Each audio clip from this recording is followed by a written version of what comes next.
अस्सलाम वालेकुम दोस्तों, कैसे हो आप सब। शुमाइला अशरफ आज के व्लॉग में आप सबको खुशामदीद कहती हैं। तो आइए जनाब देखते हैं कि आज के व्लॉग में हमारे किचन में क्या बन रहा है। तो ये है जनाब मेरे पास 1 केजी के करीब दस्ती का गोश्त। ये मटन है, हड्डी वाला गोश्त है। 2 अदद मेरे पास प्याज है दरमियाने साइज़ की, जिसे मैंने इस तरह काट लिया है। 8 से 10 अदद जवे हैं लहसुन के। 2 अदद टमाटर हैं दरमियाने साइज़ के, जिन्हें मैंने इस तरह रफली चॉप कर लिया है।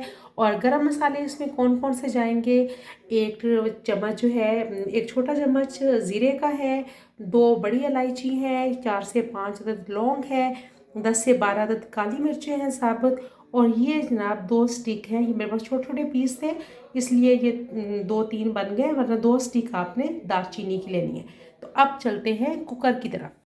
जी, तो ये हमने कुकर चूल्हे के ऊपर चढ़ा दिया है। अब मैं फ्लेम इसकी ऑन करने लगी हूँ और बहुत जल्द झटपट तैयार होने वाला आज हम आलू गोश्त बनाने जा रहे हैं। अगर आपके घर में मेहमान आ जाए तो परेशान होने की ज़रूरत नहीं, झटपट आप इस तरीके से आलू गोश्त बना के उनकी खिदमत में पेश कर सकते हैं। ये जनाब, अब इनके साथ क्या क्या चीज़ें जाएंगी, क्या क्या करना है, मेरे साथ रहिएगा। और अगर अभी तक मेरा चैनल आपने सब्सक्राइब नहीं किया तो जल्दी से जाएं और मेरा चैनल सब्सक्राइब करें। अब इसके अंदर ये प्याज और लहसुन जाएगा, इसके साथ ही टमाटर टमाटर जाएंगे इसके अंदर, और इसके साथ ही तमाम हमारे जो खड़े मसाले हैं वो जाएंगे। ये जी, तमाम खड़े मसाले इसके अंदर जाएंगे। इसके साथ और जो चीज़ शामिल है वो इसके अंदर जाएगा जनाब 1 टीस्पून सॉल्ट का, half tea spoon turmeric powder, और 1 टीस्पून इसके अंदर जाएगा रेड चिल्ली पाउडर का, और 1 गिलास जाएगा इसके अंदर पानी का। ये अच्छे तरीके से हम इसको एक दफ़ा मिक्स कर लेंगे। मुझे पानी थोड़ा सा कम लग रहा है क्योंकि मुझे इसकी थोड़ी सी यखनी चाहिए। ये हाफ कप मैं मज़ीद इसके अंदर शामिल कर रही हूँ पानी का। अब जनाब मैं 10 मिनट के लिए इसको प्रेशर पे लगाने लगी हूँ और फिर 10 मिनट के बाद इंशाल्लाह आपसे मिलते हैं। जी, तो दोस्तों ये 10 मिनट हो चुके हैं। मैंने जो है प्रेशर खोल दिया है कुकर का, और अब मैं ये इसके अंदर जो यखनी नज़र आ रही है, इस यखनी को निकाल के बाकी जो है हम मटन की भुनाई करते हैं। मेरे साथ रहिएगा। जी, तो दोस्तों मैंने यखनी इसमें से कुछ निकाल ली है। अब मैंने आंच तेज़ कर दी है और इसकी भुनाई करेंगे इसके अंदर ऑयल शामिल करके। इसके अंदर मैं हाफ कप के करीब ऑयल शामिल कर रही हूँ। आप अपनी मर्ज़ी से कम या ज़्यादा डाल सकते हैं।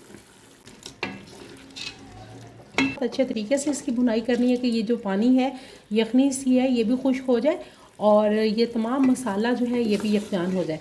इन तकरीबन 8 से 10 मिनट लगेंगे मुझे इसकी भुनाई करने में। फिर मैं आती हूँ आपके पास दोबारा। जी, तो दोस्तों इस मरहले पे मैं अदरक का पेस्ट इसके अंदर शामिल करूँगी,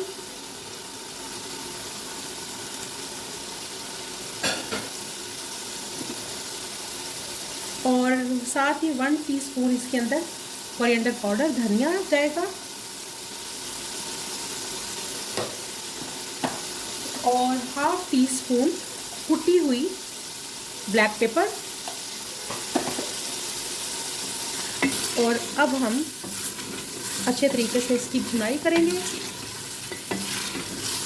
भुनाई पर कोई कंप्रोमाइज़ ना किया करें।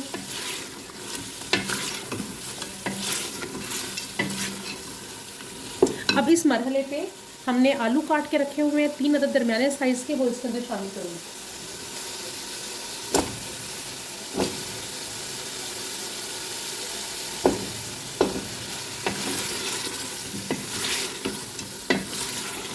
अब कम से कम मैंने 5 से 7 मिनट भुनाई करनी है आलू की इस मसाले में। इस मौके पर आप टेस्ट कर सकते हैं कि अगर आपने कोई और स्पाइसेस इसमें ऐड करने हैं, नमक या मिर्च वगैरह कुछ भी, तो आप कर सकते हैं। जी जनाब, तो देखिए हमारी कितनी अच्छी भुनाई हो रही है। ये गोश्त जो है ये कुकर के पैंदे को पकड़ रहा है। ये इस बात की अलामत होती है कि भुनाई बहुत अच्छी हो रही है।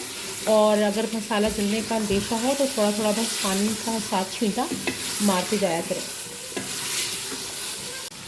इस मरहले पर थोड़ी सी कसूरी मेथी मैं इसके अंदर शामिल करने लगी हूँ, जो कि जायके की मलका है। कसूरी मेथी आलू गोश्त में बहुत अच्छी लगती है, इसका बहुत अच्छा जायका आता है। और ये मेरे पास ये साबुत जो है हरी मिर्चें हैं, ये इसके अंदर जाएंगी। और एक दफ़ा मैं इसे मिक्स करके अब इसको जनाब दम पे मैंने लगाना है दोबारा। ये यखनी मैंने जो निकाल के रखी थी वो अब इसके अंदर शामिल करूँगी।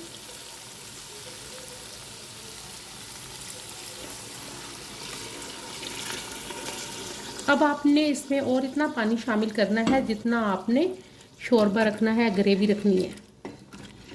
तो ये मुझे कम लग रहा है थोड़ा सा, मैं इसके अंदर 1 कप और शामिल करूँगी।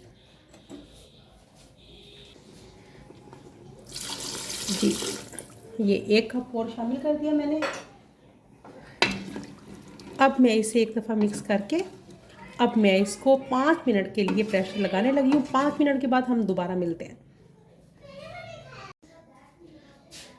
जी तो दोस्तों, मज़ीद 5 मिनट हो गए हैं, मैंने प्रेशर खोल दिया। तो माशाल्लाह माशाल्लाह देखें हमारे सालन की रंगत देखें, और इतनी मज़े की मेथी की खुशबू आ रही है। और ये देखिए हमारे आलू भी जो है बहुत अच्छे तरीके से गल गए हैं। कितने गले हैं मैं आपको बताती हूँ। ये देखें, ये देखें। अब इस मरहले पर मुझे इतना ही इसका शोरबा चाहिए, इससे ज़्यादा नहीं चाहिए। इस मरहले पे मैं इसके अंदर शामिल कर रही हूँ धनिया, और इसके साथ ही मैं शामिल कर रही हूँ इसके अंदर पिसा हुआ गरम मसाला। इसे एक दफ़ा मैं हिला दूँगी। हमारा मज़े का, बहुत मज़े का आलू गोश्त बनकर तैयार हो चुका है। मैं आपको डिश आउट करके अब दिखाती हूँ। जी तो दोस्तों, ये देखें हमारा मज़ेदार आलू गोश्त का सालन पककर तैयार हो चुका है। और ज़रूर ट्राई कीजिएगा मेरी रेसिपी को, और फीडबैक ज़रूर दीजिएगा। फिर इंशाल्लाह किसी और व्लॉग में मुलाकात होती है, तब तक के लिए मुझे दीजिएगा इजाज़त। फ़ी अमान अल्लाह।